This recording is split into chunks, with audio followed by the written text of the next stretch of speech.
dari proses mencari umpan untuk dipasang di jodang, kemudian memasang jodang di sejumlah titik yang ada di pantai Karang ini, hasil yang didapat hanya 2 ekor lobster, dan kalau dijual harganya ini cuma Rp10.000.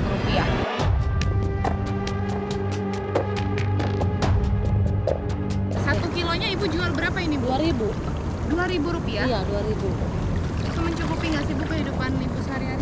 Enggak sih, cuman ya mau gimana lagi. Kita kan orang butuh, orang nggak mampu.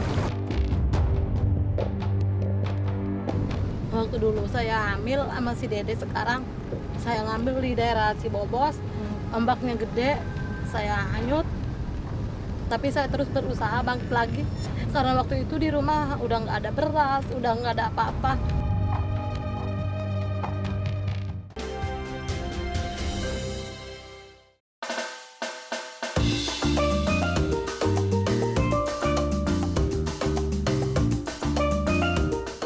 Cihara, sebuah kawasan yang indah di Lebak Selatan. Di balik pemandangan desa yang menawan ini, tersimpan kerasnya kehidupan yang harus dijalani warganya.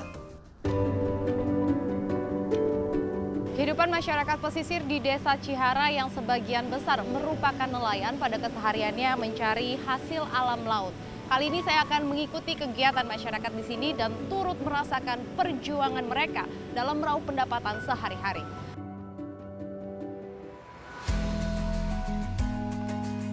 Perairan laut Desa Cihara memang melimpah akan hasil laut yang beragam. Namun lobster menjadi buruan paling utama bagi para nelayan sebab memiliki nilai jual yang lebih tinggi dibandingkan kepiting atau jenis lainnya. Hari ini saya bersama Kang Surdi akan mencari lobster di pantai dan laut selatan. Sebelum melaut, kami harus mencari umpan terlebih dahulu. Perjalanan mencari umpan tak semudah yang dibayangkan. Saya harus benar-benar memperhatikan langkah selain ombak yang tak henti menerpa. Alor atau cerukan dalam membuat kami harus ekstra hati-hati. Tamikil atau kerang umpan yang kita cari memang hidup menempel di batu-batu karang. Nelayan biasanya mencari ketika kondisi pantai sedang surut. Meski punya sisi luar yang keras dan tajam, tamikil memiliki daging yang kenyal di dalamnya. Untuk mencongkel tamikil dari dinding batu karang, ternyata butuh usaha yang lumayan berat untuk saya. Wow, akhirnya saya dapat. Kalau ngeliat Kang Surdi, kelihatannya mudah, ternyata nggak semudah itu. Nah, ini dia. Usai mengumpulkan umpan, saatnya mengaitkannya ke dalam perangkap. Perangkap inilah wujud codang atau perangkap konvensional yang digunakan para nelayan untuk mencari lobster. Berbeda dengan codang kapal yang berbentuk trapesium, rangka codang nelayan ini terbuat dari besi dan kawat melingkar dengan lapisan 1 jaring. Umpan dipasang di bagian tengah codang dan dikaitkan dengan sebuah kawat.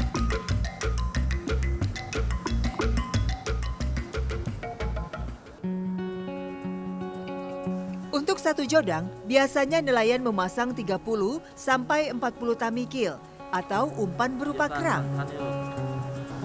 Untuk menuju lokasi penanaman jodang, ban inilah yang kami gunakan melaut.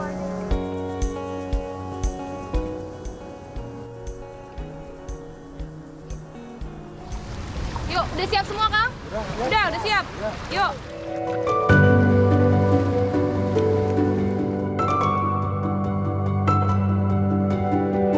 Cuaca yang sedikit gerimis bukan jadi halangan untuk nelayan ini. Tapi ada satu hal yang menarik perhatian saya. Air laut yang kami susuri berwarna sangat coklat. Kontras dengan air biru yang kami dapatkan setelah berpuluh-puluh meter lepas pantai. Ban dalam banyak digunakan nelayan untuk melaut karena kemudahan manuvernya. Di perairan seperti ini, perahu besar akan kesulitan mencari posisi karena rawan benturan dengan karang. Di tengah gelombang yang naik turun, Kang Surdi mulai melempar jodang ke dasar laut. Biasanya, jodang akan ditinggal semalaman untuk diambil lagi keesokan harinya. Selain dipasang di tengah laut, jodang juga biasa dipasang di alor atau cerukan dekat pantai. Kang Surdi kali ini akan mengambil perangkap yang sudah dipasang kemarin.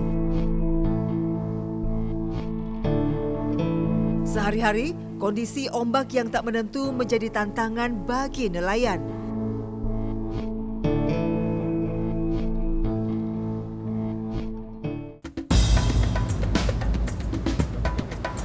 Dapat nggak, Kang? Dapat? Lepas? Jadi nggak ada isinya? Oh.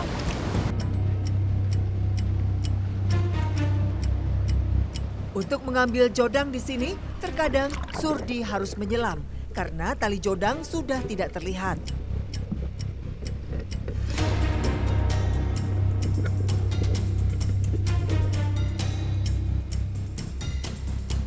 Dari proses mencari umpan untuk dipasang di jodang, kemudian memasang jodang di sejumlah titik yang ada di pantai Karang ini, hasil yang didapat hanya 2 ekor lobster dan kalau dijual harganya ini cuma Rp10.000.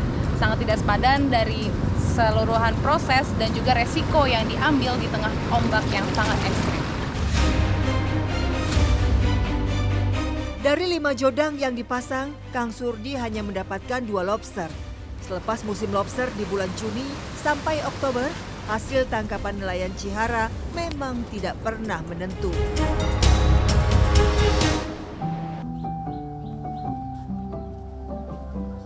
Hasil tangkapan yang tidak terlalu besar langsung dibawa ke pengepul agar kondisinya tetap segar. Dengan 2 lobster seberat 120 gram, membuat Surdi hanya mendapatkan Rp10.000 dari 2 lobster tangkapannya. Sungguh nilai yang tidak sebanding dengan resikonya.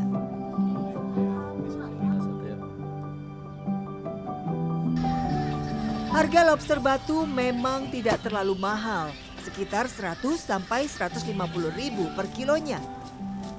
Untuk jenis mutiara yang mencapai 400.000 per kilo, biasanya hanya didapatkan di musim panen dan harus menggunakan perahu.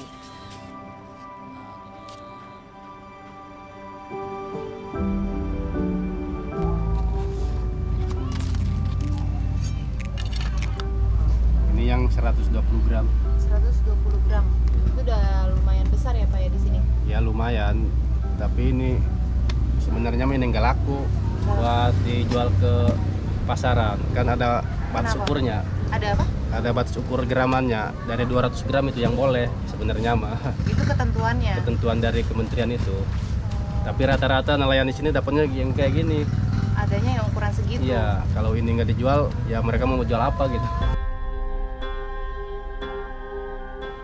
Surdi sendiri memang sepertinya tidak terlalu mengindahkan akan aturan minimal berat lobster. Selama itu bisa dijual ke pengepul, dia akan tetap mencari lobster. Buat Surdi, dia lebih khawatir akan keruhnya air di pantai Cihara. Ini kita kalau ngelihat air laut di sini warnanya coklat. Iya. Ya. Itu ada pengaruhnya nggak sih Kang sama hasil tangkapannya? Ada. Kalau airnya coklat kayak gini, lobster pada nggak keluar mungkin apa emang. Mungkin cuaca hujan, terus ditambah lagi kan di sana ada PT penggalian pasir itu. Mungkin kena limbah atau gimana. Jernihnya laut di pantai Cihara memang sangat berkurang akibat air coklat yang datang dari muara.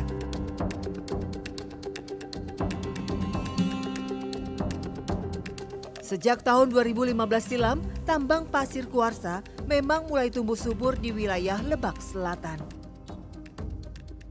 Kehadiran pabrik semen membuat permintaan bahan baku semen tersebut meningkat. Hanya saja, pengolahan pasir kuarsa yang berada di aliran Sungai Muara sedikit banyak berdampak pada ekosistem pantai Cihara. Kami pun mencoba untuk menelusuri kegiatan penambangan yang ada di desa Cihara. Tapi ketika saya mengungkapkan maksud kedatangan kami, pihak perusahaan menolak permintaan itu. Mereka enggan menemui saya secara tatap muka. Pak, saya Mania Pak, dari Trans 7. Saya mau tanya-tanya sama Bapak, boleh? Boleh, iya. Ya, jadi sekarang saya mau izin liputan, kebetulan saya sudah ada di depan kantor Bapak. Saya mau izin meliput. Aduh, kalau untuk liputan sih, kemarin kan udah ada ini ya Bu ya. Cuma memang kita nggak dapat izin dari direktur. Oh, begitu ya Pak ya. Karena tidak mendapatkan jawaban berarti dari pihak penambang, kami pun menemui aktivis lingkungan yang sering terlibat dalam pendampingan dengan nelayan. Ya, yang saya tahu terkait dengan proses penambangan pasir kuarsa itu kan ini sudah menggunakan peralatan berat ya.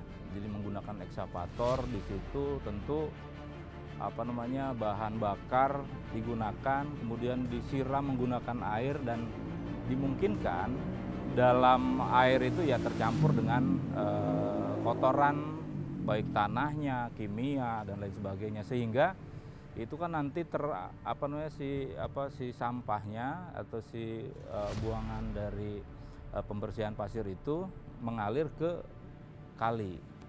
Dari kali itu tidak jauh nanti mengalir ke lautan. Dan ini tentu akan memberikan dampak besar kepada lingkungan kan gitu, termasuk nanti yang rugi adalah masyarakat sekitar.